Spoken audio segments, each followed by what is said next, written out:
Bilanggo sa dagat na apoy, di makahinga sa init na dumadaloy. Ialay mo ang bagong pag-asa sa tulad kong nasadlak sa pagkakasala. Provincial Jail, kasaysayan sa mga tinugang ang inakabuhi, naging bahin sang Provincial Jail. Sa diin ang apat kapamusod sang pader, naging lulubngan sang ilang mga handom kag mga kalipay, nga naging saksi man sang ilang mga pag-antos, kag kabudlay kag paghinulsol. Litong-lito sa nakakabingin ingay, di makatawid sa malawak na lakusan. Ialay mo ang bagong pag-asa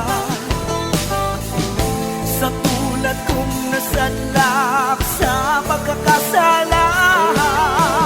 Provincial Jail, makig-upod kita sa ila pagpanarambiton, kag makigbahin kita sa ila kalipay, kag pag-antos, nga ilaman na agong sa Provincial Jail.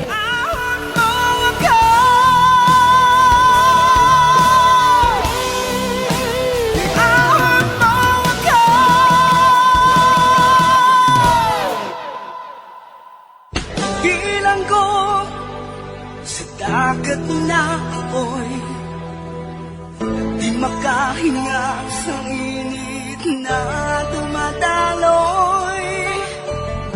Ialay mo ang bagong pag-asa sa tulad kong nasadlak sa pagkakasala.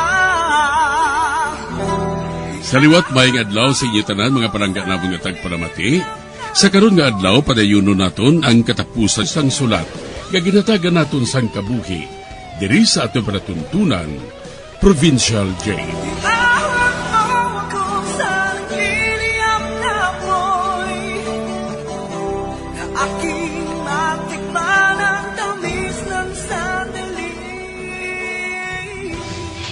Bahin sang nagligad, nakabaton ako sang sulat halin kay Tamara. Kag nasaysay niya diri, nga nakita niya kuno ang iya classmate sang una sa university.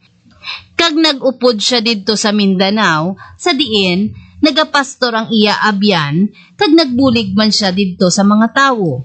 Diri sini nga bahin, mapadayon ang akon katapusan nga pagsaysay diri sa Provincial Jail.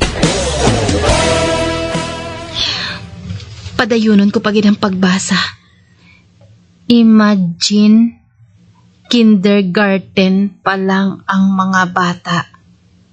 Pero siling ko, mas maayon na lang ini sang sa magmukmuk ako sa kwarto kag maminsar sang ginhimo sa akon ni Gaston. Kag sa mapati ka, kag sa indi, wala na ako makadumdum kay Gaston, sugod sang mag-abot ako diri. Gani, maayo subong ang akon kondisyon. Pero, maabot gid ako sa inyo kasal ni Crispin. Tamara. Oh, si Tamara? Ato sa Mindanao? Kag nag-upod siya sa isa ka pastor? Agod nga magpatindog sang simbahan didto? Ay, to sa hindi man ako makapati ba? Kag wala pagali siya makahibalo. Nga hindi madayon ang amon kasal ni Crispin. Kag si Crispin, hindi niya matuod nga utod. Uy, nasubuan gid ako sa pagpamensar.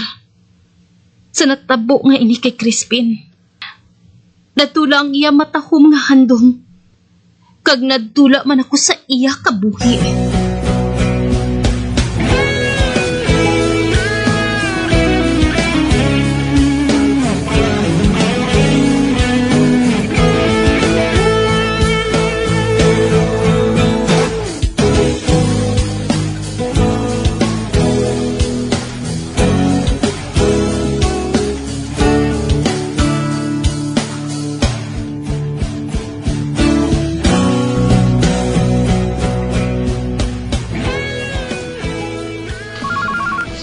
Ba, ang telepono.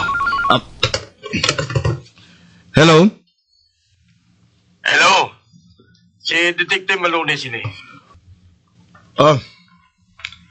Nakaibalo ako kung nga nagpanawag ka, detective. Handa ng 1 milyon nga ipadulong ko sa imo sa akong asawa. Hindi na kinahanglan. Malipay ka sa ibalita ko nga dala. Ha? Nga, anong balita ngayon? Hindi na kinahanglan nga atagan mo siya sa 1 milyon. Agod niya magbulag sa iya. May bana na siya. May 3 katuig niyang nakaligat. Ano? Si Kate may bana na? Oo. Amoy nang natukiban ko. Kagamoy nang matuod. Nagaupot pa sila subong sang iya bana. Ang wala sang huya ang babae. Madugay na gali niya ako nga gintonto? Madugay na gali niya ako nga ginakilkilan? Ano karon ang plano mo? Magkikita ako sa akong abogado. Kag salamat sa imo, Detective Malones.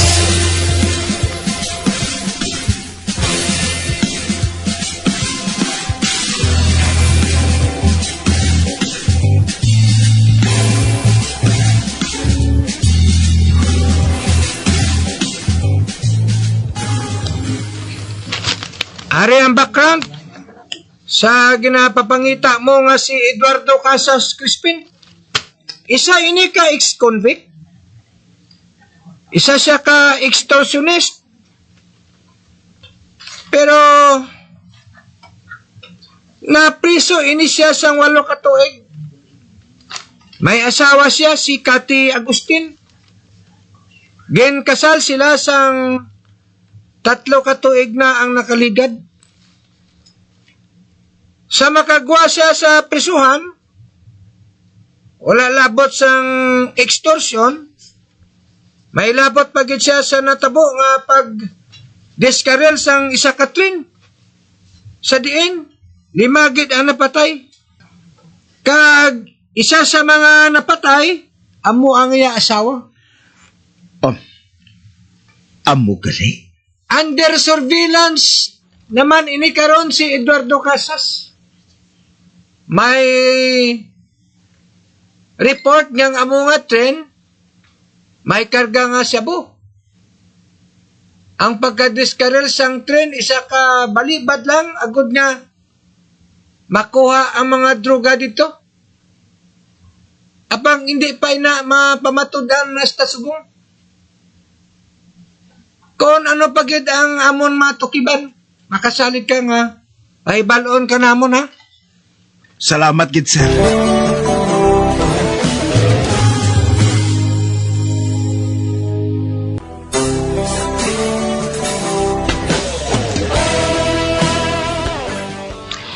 Amo na lang ang kaakig ni Crispin sang matukiban niya sa iya detective nga ginsugo nga 3 na gali katuig nga may bana si Kate.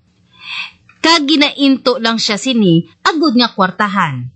Kag ang iya na pamana, isa man ka sindikato.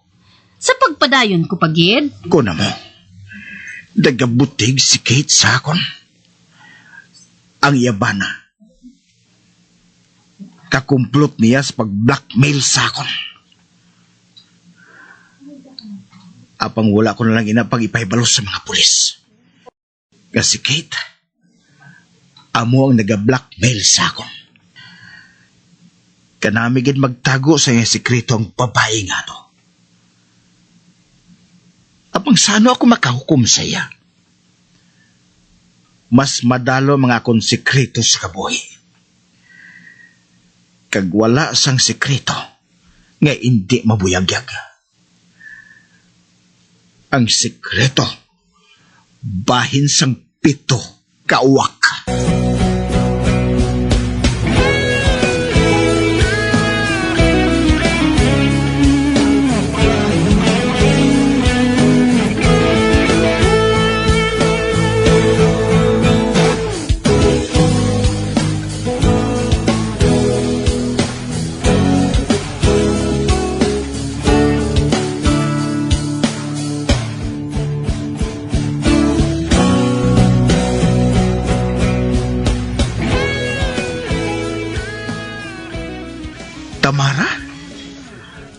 na mo.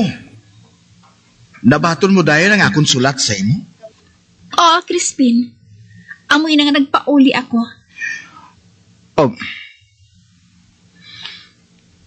Kag nagabot ka, agod sukmatan mo ako. Gintago ko sang madugay ang sekreto sa akong kabuhi. Apang wala ko naghandom, nahingalita ng inyo kayo sa akon. Naghahanda na ako sa paghalin. Kag kung nga ginpapuli ko ikaw, pagod kinahanglan nga ari ka dire. Agod madumalahan mo ang inyo pagkabutang. Apang pangabay ko lang, hindi mo ako kuntani pagkaugtan sang tuman. Ginkabi ko ikaw nga utod, Tamara. Kaginhimo ko ang tanan. Agod nga mag-uswag, kagin pangapina ng inyo propiedad. Bilang bayad sa inyo pag inakop sa akon. Mahalin ako diri. Kaupod si Lucy kag si Flora. Bisan na buyagyag ng sikreto.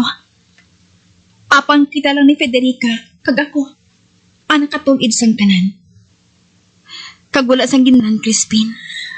Oh, Ikaw gihapon ang kilalahon ng presidente sang tanan ng mga negosyo. Wala ginbag-o ang aton patakaran diri. Wala ko sing hinalungong kung paano magpalakat diri. Kag matuod, mabalik ako sa Mindanao. May plano kami ni Johnny nga mapatindog sang dugang paging simbahan sa mga lugar nga wala pa makabati sang maayong nga balita. Imagine, amo pa na ako nagkahibalo nga may iban pang butang nga makatag sang kalipay kag kalinong sa akon. Kag dira ko ibuhos ang akon kabuhi, kaupod ni John. Tamara, buhaton mo ina? Nabuhat ko na, Crispin. Kag isa pa, ikaw ang amon mangindako nga sponsor sa iban pangagalastuan sang amon nga project ni John. Ha? Ano nga project? Project God.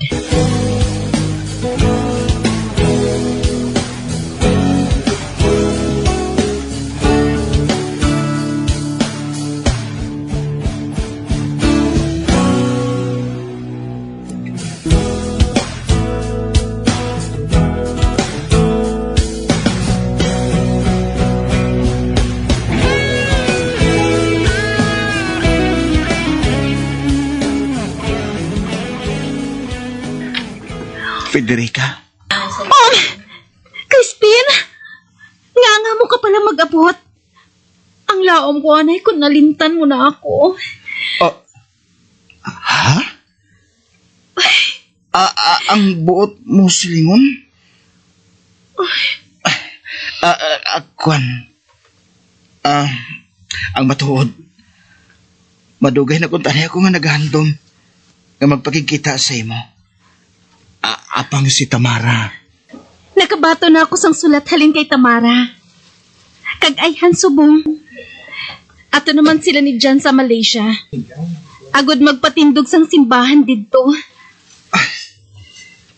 Hindi ako maghangop kung pilagid ka simbahan ng ilang patindugon. Hasta ko nga may duta. Ara sila ni John. Imagine. Federica. Crispin, hindi ka na magpaathag. Ginpaathagan na ako ni Tamara sang tanan. Nagapamalabag lang kita sa iya matahong nga handom. Handom nga mangin gintutunan. Kag disipulo sang Ginoo. Ay, Crispin, ang ato na lang hambalan subong. Among bahin sa aton kasal. Ina kun, handa ka pa nga magpakasal sa akon. Sa tanan nga oras, Federica. Sa tanan nga oras. Kagbisan sa tanan pa nga simbahan. Over, ha?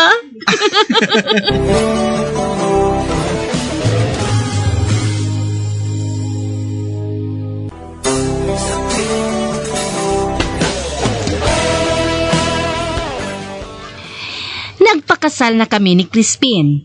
Kag si Crispin, siya man gihapon ang nagapalakat sang tanan nga negosyo nila. Si Lucy kag si Flora, ara gihapon nagaestar sa cottage nga nasakupan sang mansyon. Apang ang pito ka uwak nga nagakabit sa dingding, ginpalos na ina didto. Si Tita Sofia kag si Lily naman, nagupod sa akon saylo sa mansyon. Masami ako nga makabaton sang sulat halin kay Tamara. Kag bisan di nga bahin sang kalibutan, nagapadala siya sang postcard sa akon. Hasta diri na lang ang akon pagsaysay, ang tagpasakop, tawga lang kay Federica. Bilang ko sa dagat na apoy, di makahinga sa init na dumadaloy.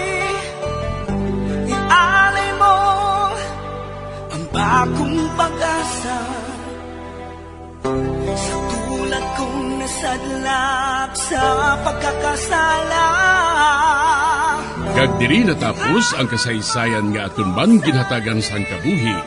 Diri sa ato pratuntunan, Provincial J. Kag kami diri sa gihapon wala gid kakalipat sa pagpangagda sa inyo. Nga kung kabuman may kasaysayan, ipadala lang diri sa ato pratuntunan, Provincial J. DYWB Bombo Radio, Bandalagan, Siyudad sang Bacolod. Sa direksyon ni Melvin Gatuslao.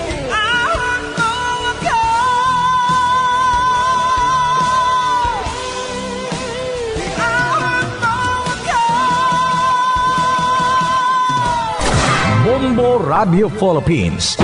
Patuloy na #1 sa drama. Basta Radio Bombo!